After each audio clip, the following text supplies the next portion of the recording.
Why Japanese minimalism made me rich without earning more money. What if we told you that you could become significantly wealthier without asking for a raise, starting a side hustle, or winning the lottery? Sounds too good to be true, right? But what if the secret wasn't about making more money at all, but about completely changing your relationship with what you already have? Okay, so let's just be honest here. A couple years ago, we were broke. Not like can't afford a fancy vacation broke, but like checking our bank account gives us anxiety broke. The weird thing, we had decent jobs. We weren't living some extravagant lifestyle. We just never seemed to have any money left at the end of the month. Sound familiar? Then we discovered Japanese minimalism, and everything changed. Not overnight, because that's not how real life works, but gradually we started noticing something incredible. Our bank account started growing, even though our paycheck stayed exactly the same. We're talking thousands of dollars in savings that seemingly appeared out of nowhere. And the wildest part?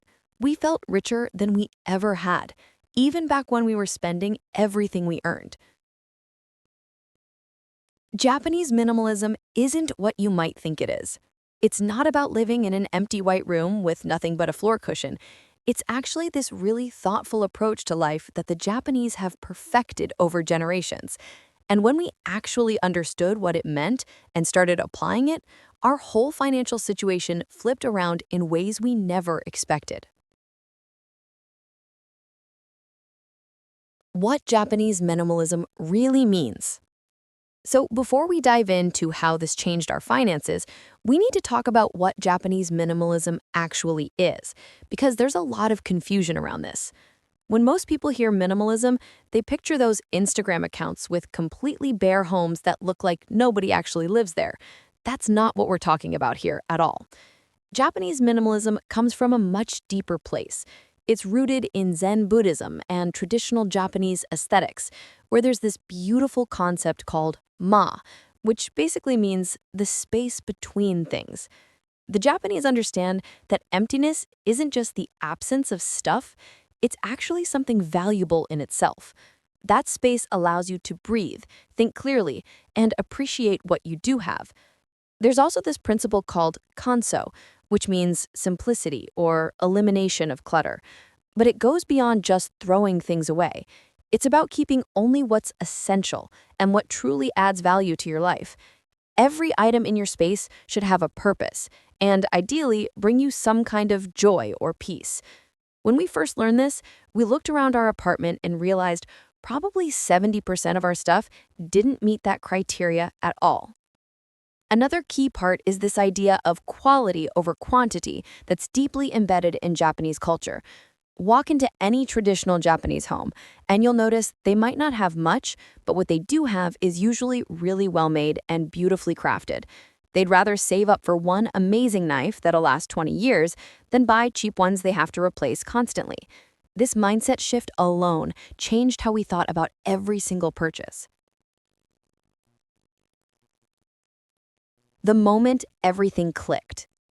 The real turning point for us came when we started actually calculating how much our stuff was costing us. Not just the purchase price, but the real cost of ownership. Every item you own requires something from you, whether that's money, time, space, or mental energy. It's like each possession is sending you a tiny monthly bill that you never really noticed before. We sat down one weekend and did this exercise where we looked at everything we owned and tried to figure out its true cost. That gym membership we never used, that was basically $1,500 a year down the drain. The storage unit full of things we hadn't touched in years, another $1,800 annually. All those subscription services we forgot we signed up for, add another $600. The clothes we bought on impulse and never wore, easily a few thousand over the past couple years. But it went even deeper than that. We were living in a 2-bedroom apartment because we needed the space for all our stuff. If we actually got rid of everything we didn't need or use, we could move to a smaller place and save about $5,000 a year on rent alone. That was mind-blowing. We were literally paying rent to store things we didn't even care about. The maintenance costs were another shock. All those gadgets and electronics needed updates, repairs, or eventual replacement.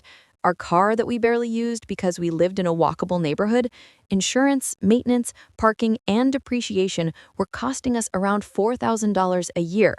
When you add it all up, we were spending enormous amounts of money just to maintain our lifestyle of having lots of stuff.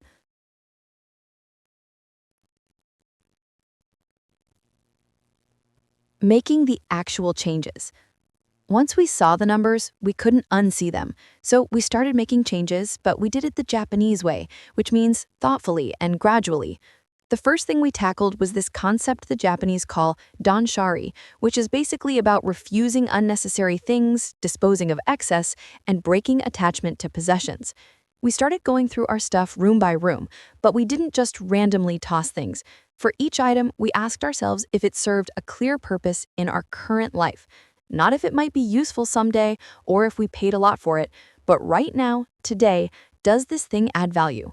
This question was harder to answer than we expected because we had to be really honest with ourselves. Turns out we were holding on to so much stuff for completely emotional reasons. We had clothes from 10 years ago that didn't fit, but we kept them just in case we lost weight. We had gifts from people that we felt guilty about getting rid of, even though we never used them. We had books we'd never read, but thought having them made us look smart. Once we recognized these patterns, it became easier to let things go. The process of decluttering itself didn't cost anything, but it revealed so many money leaks we didn't know existed. We found gift cards we'd forgotten about worth over $200. We discovered duplicate items we bought because we couldn't find the original in all our clutter. We realized we'd been about to buy things we actually already owned but had lost track of. The financial transformation. Here's where things got really interesting. Within the first 3 months of embracing Japanese minimalism, we saved about $2,000 without even trying that hard. Not from getting a raise or working more hours, but purely because we spent less because we needed less. The mental shift changed everything. Before, shopping was our main hobby. We'd browse online stores when we were bored or walk through malls on weekends and treat ourselves whenever we felt stressed or sad. But when you embrace minimalism, you start seeing shopping differently.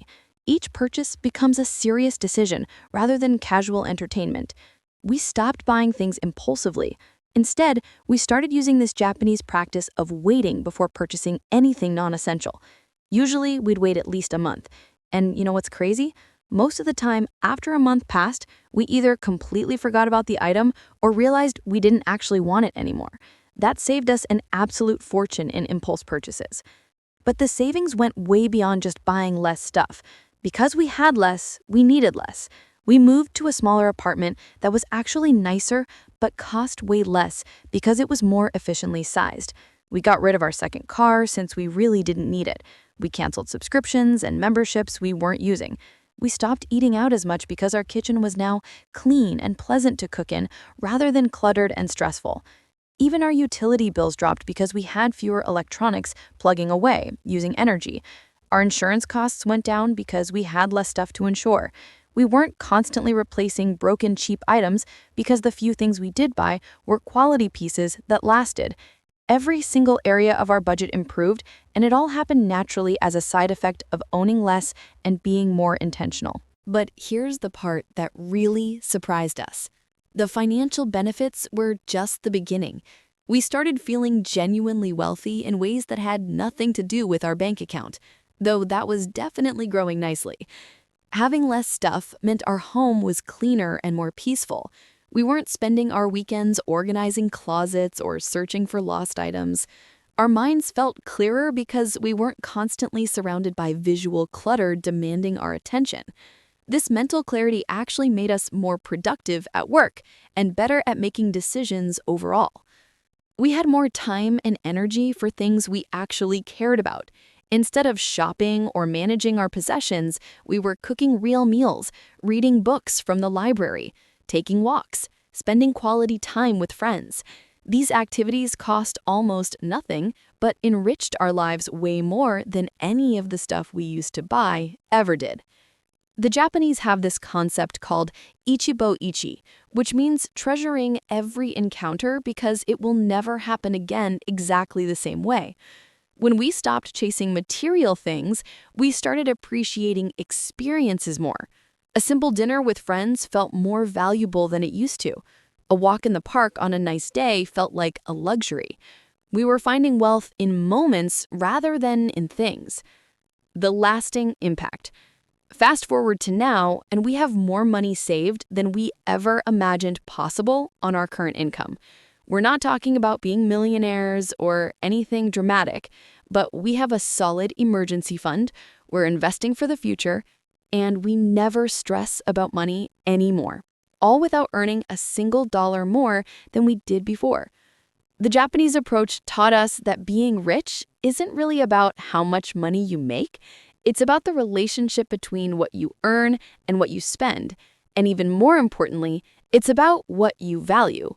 When you value experiences, relationships, peace, and freedom over possessions and status symbols, suddenly you discover you need way less money to feel satisfied. We're not saying everyone needs to become extreme minimalists or live like monks. That's not realistic, and it's not even desirable for most people. But the core principles of Japanese minimalism, the thoughtfulness about what you own, the quality over quantity mindset, the appreciation of space and simplicity, these things can genuinely transform your finances without requiring you to earn more. So yeah, Japanese minimalism made us rich, but not in the way we expected. We became rich in savings, sure, but also rich in time, in peace, in mental clarity, and in freedom. We're rich because we're not trapped by our possessions anymore. We're rich because we can save for things that actually matter to us. We're rich because we're content with what we have instead of constantly chasing more. If you're tired of living paycheck to paycheck despite having a decent income, if your home is full of stuff but your bank account is empty, maybe it's time to try thinking like the Japanese. You don't need to earn more to feel wealthy. Sometimes you just need less. And once you figure that out, everything changes. The path to wealth might not be about climbing the corporate ladder or starting a side hustle after all. Maybe it's just about looking around at what you already have, keeping what matters, letting go of what doesn't, and discovering that you had enough all along. That's the real secret the Japanese have known for centuries. And honestly, it's pretty life-changing when you finally get it.